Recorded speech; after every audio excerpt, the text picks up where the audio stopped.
जय जगन्नाथ आपण समस्त को स्वागत करुच्ची explore Utkal YouTube channel fast food blog को। आशा करुच्ची आपण समस्ते भल थे। ओडिशा तथा विश्वर आराध्य देवता प्रभु जगन्नाथ को दयारु आज आमर प्रथम लॉन्ग वीडियो जगन्नाथ को पवित्र पीठ पुरी ही आम आरंभ करवा। एबे आम केउ स्थान दे यात्रा करुचे ताहा आपण मानकु जणेबा निहाती भाव बुकामीर परिचय हेब। तेबे देखंतु ए सुंदर मंदिर को यह स्वर्ग ठारू कम हुए। ओडिशा तथा विश्वर आराध्य देवता प्रभु जगन्नाथ ए मंदिर अवस्थान करती। तांको पाखरे एतिकी प्रार्थना आपणको आपणको परिवार को एवं विश्वर समस्त नागरिक को सबुबले निज छत्र छाया तले से घोड़े रखंतु। महाप्रभु श्री जगन्नाथ को दर्शन सारी आमे बढ़ी चलू अर्क क्षेत्र आड़ को। अर्क क्षेत्र क्या कहुए जदि आपण मैंने जानते तेरे कमेंट सेक्शन में निहाती भाव में जनइबे।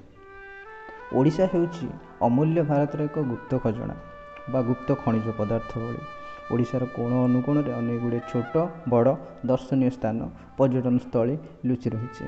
यह अनेक यूट्यूबर भाई मैंने निजे चेष्टा करी लोकलोचन को आणुछंती। आमे मध्य एही भली अनेक छोट बड़ स्थान को आपण निकट में पहुँचाई यथासंभव चेष्टा करूँ। आपण मैंने आमको सहयोग करंतु, वीडियो को लाइक करंतु, शेयर करंतु एवं सब्सक्राइब करंतु। ग्रीष्मर प्रचंड अवकाश पर मध्य मनरे थिबा उन्मादना आदौ कमी न थाए। ता छड़ा ए परिवेश बंगोपसागर आड़ू आसुथिबा शीतल और कोमल पवन मन भितर आहरी अनेक गुड़ी खुशी भरी देउथिला।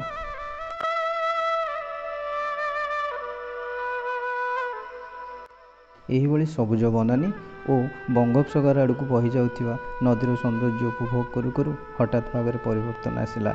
मनरे अनेक गुड़ी खुशी और आनंद खेलीगला। आपण मैंने जदि नदीर ना कौन जानते तेरे कमेंट सेक्शन में निहाती जनइबे।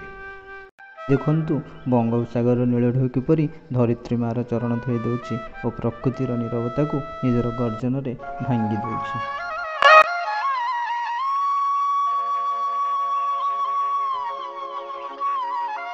प्रकृतिर सौंदर्य विभोर होई आमे आसी अर्क क्षेत्र कोणार्क रे पहुंची सारे। केते सुंदर कारुकार्य, केते सुंदर भास्कर्य। सतरे मो भाषा महान, मो लोक महान, मो कला स्थापत्य स्थपति शिल्पी शिल्प समस्ते महान।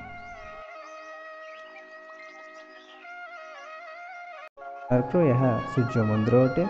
यह लांगुला नरसिंहदेव समय निर्माण होता।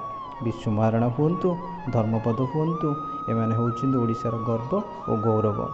यही महान व्यक्तित्व पाखे जो स्थापत्य और भास्कर्य कला थिला ताहा आज आर्किटेक्चर पढ़ुवा छात्र छात्री मान पाखे देखा मिलूना कहले अत्युक्ति हेब नहीं। द्वितीय श्रेणी साहित्य बईर सानसीना दान महान विषय पढ़ला बेले मन भारी दुख होता। किपरि गोटे छोटिया बालक 1200 बढ़ई निज जीवन को हारी जाइए।